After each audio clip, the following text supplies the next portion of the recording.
فلسطين وما أدراك ما فلسطين، بالقلب بالروح بالعين. لو بتكلم الفترة الحالية ايش قاعد يصير بالدنيا، ما في إنسانية خلاص.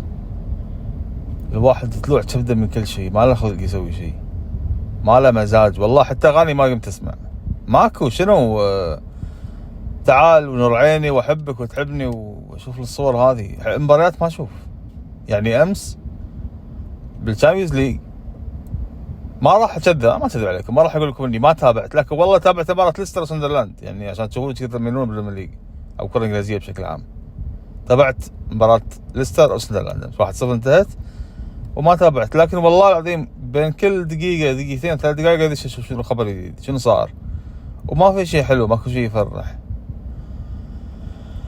للأسف هذا اللي قاعد يصير. الدنيا حس خلاص يعني injustice، ما في عدالة.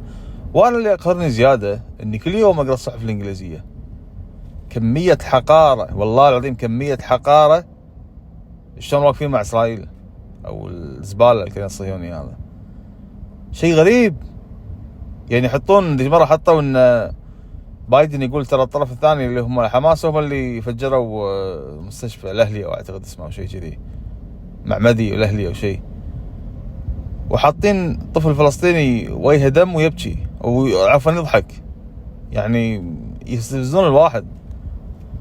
حقارة. هم طبعا يعني يبين اللي ماسك او ان توجههم كلهم واحد، بس للأمانة الصحيفة الوحيدة اللي فيها حق شوي الاندبندنت، يعني تعطي الطرف الثاني حق اللي هو العرب المسلمين. الفترة هذه ما أحس إن اللي مزاجه أغرد ولا تابع مباريات ولا حتى استانس وأتهنى بحياتي بشكل عام، ما أحس في شيء كذي يعني. أحس أمشي مثل السكران الدايخ اللي ما له خلق شيء.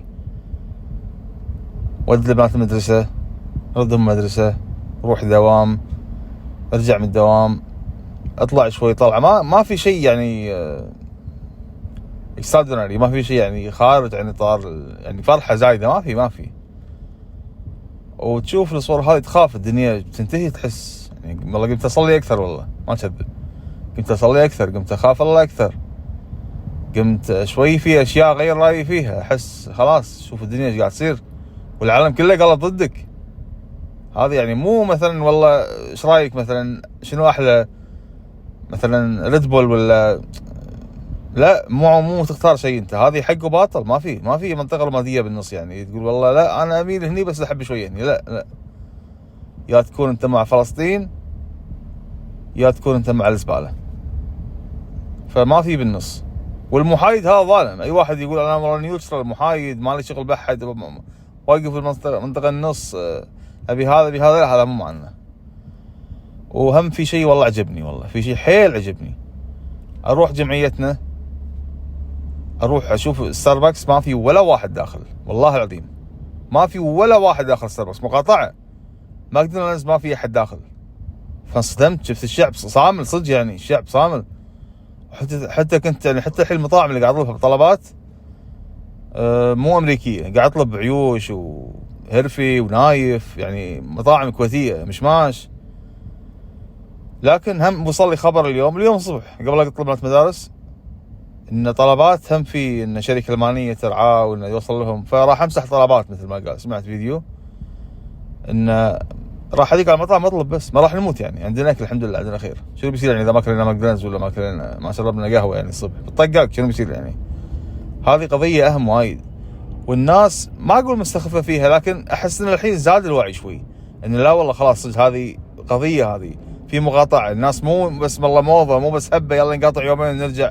انا قاعد اشوف الفتره الحاليه صدق مقاطعه، وانا استغربت يعني، قلت والله كفو الشعب، والله كفو والله ان للحين واقفين ومقاطعه صدق وماخذينها مبدأ. فلسطين مو شيء سهل هذا يعني. والحلو فيها ان الحق اتباعه مو بس يعني شرط يكونون مسلمين، في مسيح، في ملحدين، في يهود، في عادي يعني. فهذه حق وباطل، هذا شيء تختاره انت يعني، انك توقف مع الناس المظلومين ولا توقف مع الظلمه نفسهم والارهاب نفسه الصهاينه. فالمباريات حاليا البريمير ليج يعني انا الكلاسيكو ما اتابع صراحه، ما احب كره اسبانيه. الحين الكلاسيكو كنا يوم السبت او الاحد ما راح اشوفه يعني، ما يهمني انا. بس البريمير ليج جوله قادمه، المباريات حتى الكاس حتى الشامبيونز ليج، الشامبيونشيب، ليج 1 اند سبورت 0-0 تعادلوا. يعني ما احس انه في متعه كره القدم للاسف، ما في متعه بالحياه حتى، وفلسطين مجروحه.